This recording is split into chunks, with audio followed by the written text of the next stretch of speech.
the first brewery in Japan, and now the name Sapporo is the name of the city here. 1908 and everything. Still, I've been drinking. So, I guess this one is the classic one, right? Hello everyone, welcome to another video of Out of Your Comfort Zone. My name is Rodrigo. And Nikki. And we are here in Japan, more precisely the island of Hokkaido, in the north of Japan, in Sapporo. I'm showing the protein bar. I'm gonna explain about this pretty soon. In Sapporo, and if you like beer, you've heard about this word before. Sapporo, yes, because a very famous Japanese beer. Very Actually, popular, yeah. it's the biggest brewery in Japan, and the first brewery in Japan. And everything started here, in this factory here in 1867, I think, or something like that. We're gonna find out soon. Why? Because we're gonna go together, explore, which is now a museum. This is the Sapporo Museum in Sapporo, Hokkaido, and you can visit if you're visiting here. Or Sapporo Beer Museum, not Beer just museum. any museum. Yeah, it's a beer museum about Sapporo. So they also have a garden park here. They have a restaurant, and they have a beer garden. Means you're gonna taste some beer as well. But only a little bit because we have to go to work. Yeah, but also, fun fact, we bought this protein bar here just because, well, we wanted to have a protein bar, and it's produced by Asahi, which is the other pretty big beer company, brewery company here in Japan. So fun that they Doesn't taste like beer. doesn't taste like beer, but it's weird, like a brewery, like a beer company produces also protein bars. Why I don't not? know. So let's go inside because it's pretty cold here. It's snowing as well, and our hands are freezing. Let's go. So let's go explore in the museum now.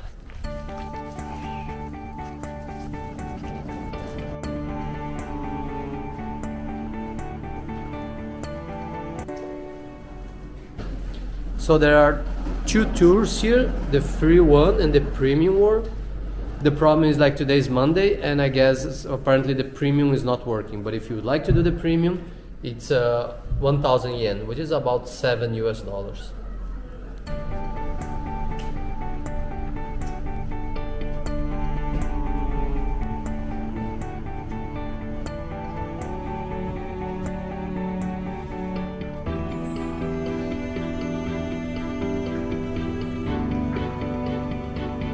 This is the boiler? It's called a waltz pan. Waltz pan. Waltz pan / boiling pot. Which was used by the Sapporo Beer Factory. the factory that used to be here.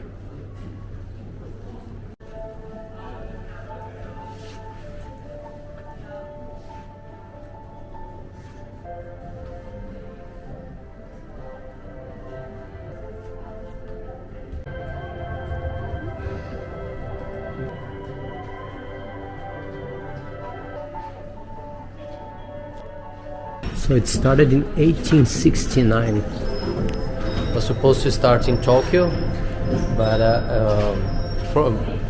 why did it come here actually? It says because the idea of building in Tokyo was abandoned by a very strong-willed person, so we're not clear. But Okay. it helped develop Hokkaido quite a bit because it became, I mean, it still is Japan's largest brewery because they have branches all over now. Yeah. So why exactly they end up in Hokkaido, in Sapporo? We don't have exact answer. Like a very strong-willed person brought the beer to here, the first brewery in Japan, and now the name Sapporo is the name of the city here, and eventually helped develop a lot Hokkaido, and eventually they opened a brewery in Tokyo as well. What I think is fun is that they hired brewers that were trained in Germany to brew beer. Yeah, because Germany is the land of beer. And was this guy here the first brewery master? How you say? Brewmaster, I think. Brewmaster, yeah. Who went to Germany to learn how to brewmaster, yeah. When he was just 17. Wow. Him over here. Oh, that's in English. I like to see how the logos evolved from the first one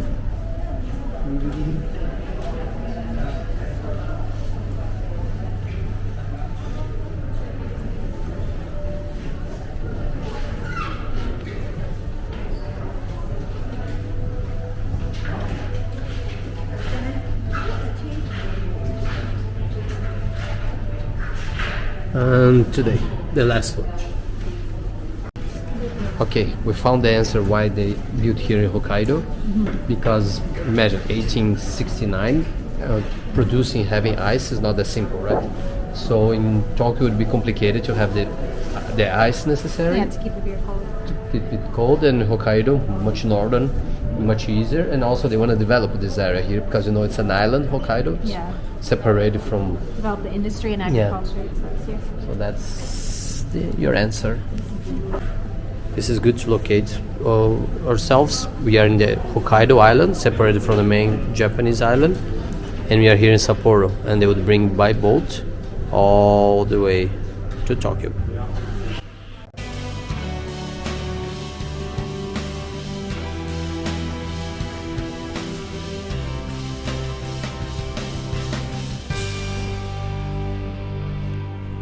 Funny thing, I used to work for a beverage company, Brazilian beverage company, which is now the largest beverage company, beer company in the world, InBev, Interbrew.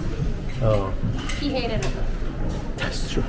It was InBev at the time, and they had the posters with in Brazil, right? The women half naked, always like, and here also very old ones from 1908 and everything. Still a women drinking.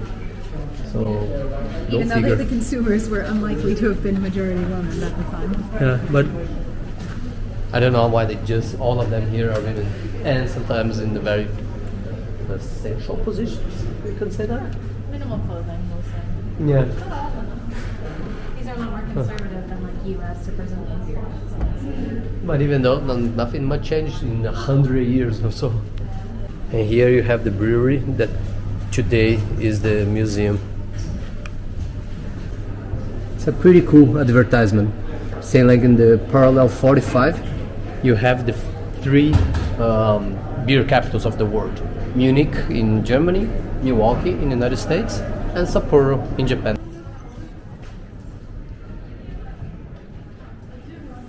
Finally, in 1963, they started putting some guys on the posters. But not so much before. So now, time for tasting.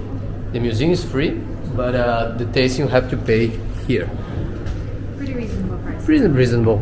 400 yen, like $2 and something. But when in Rome or when in Japan, have to try.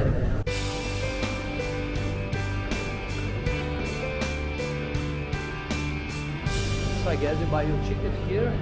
Everything is electronic. Yep. And you buy in a vending machine.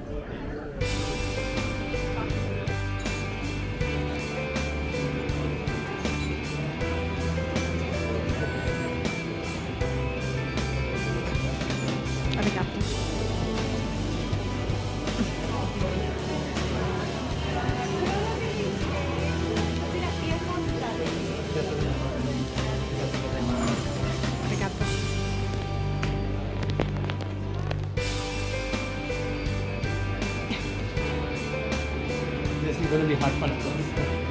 Yeah, it's pretty busy.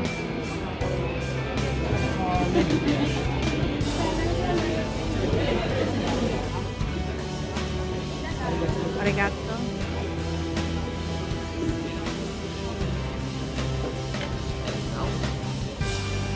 Cheers. Saúde.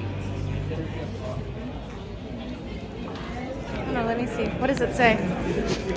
Sapporo Beer Museum. Oh, cute.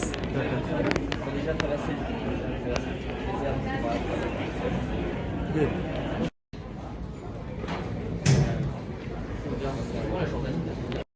And this was the classic draft beer, which is the one, to be honest, that I like more, like a light beer. And it's the kind of beer that we drink more in Brazil, at least, like light beer.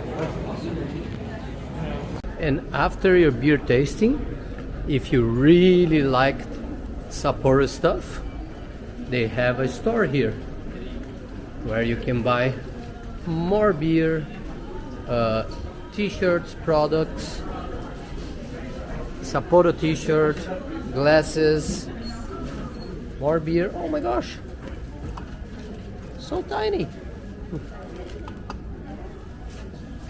Mugs, bags. Whoppa!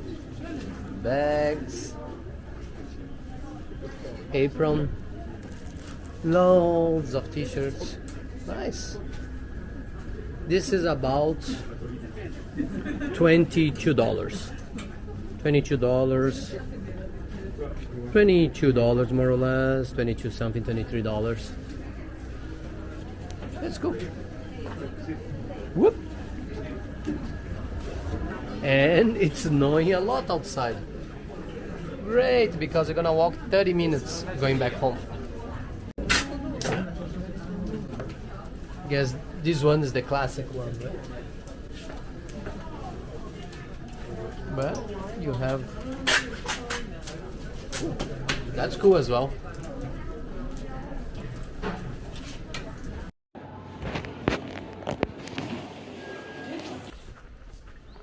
And here we have another pretty cool view from the tower over there with the famous red star.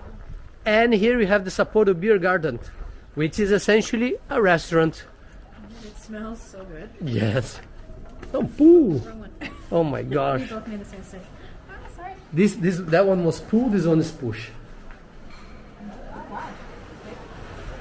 Wow. It's pretty big.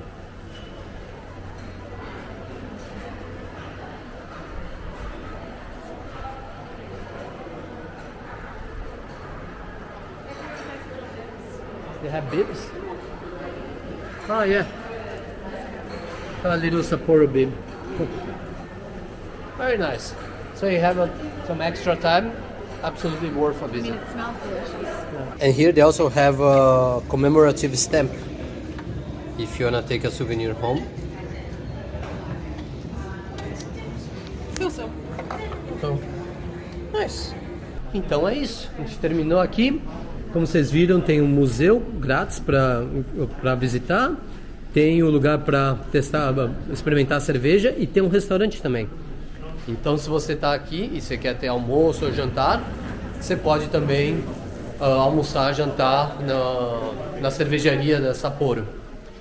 Então, espero que vocês tenham gostado desse vídeo. Foi um vídeo curto. Tá, faz sol, mas está nevando também. Foi um vídeo curto. E se você está interessado em mais coisas sobre o Japão, vai estar um monte de vídeo indo online daqui a pouco. Vídeo sobre Fukushima, onde teve o desastre, o terremoto. Eu estive lá e visitei 14 anos depois, mostrar como está indo as coisas. A Nick está aqui. Tem vídeo sobre Niseko, que é um dos melhores lugares do mundo para esquiar. A gente passou uma semana lá, foi fantástico. E um que a gente vai gravar daqui a pouquinho, um café de gatos, onde você toma café com um monte de gato e é como se estivesse indo para o paraíso, assim. Então, se vocês gostaram, é só curtir o vídeo, se inscrever no canal, que esses vídeos vão estar saindo daqui a pouquinho. É isso, boas viagens!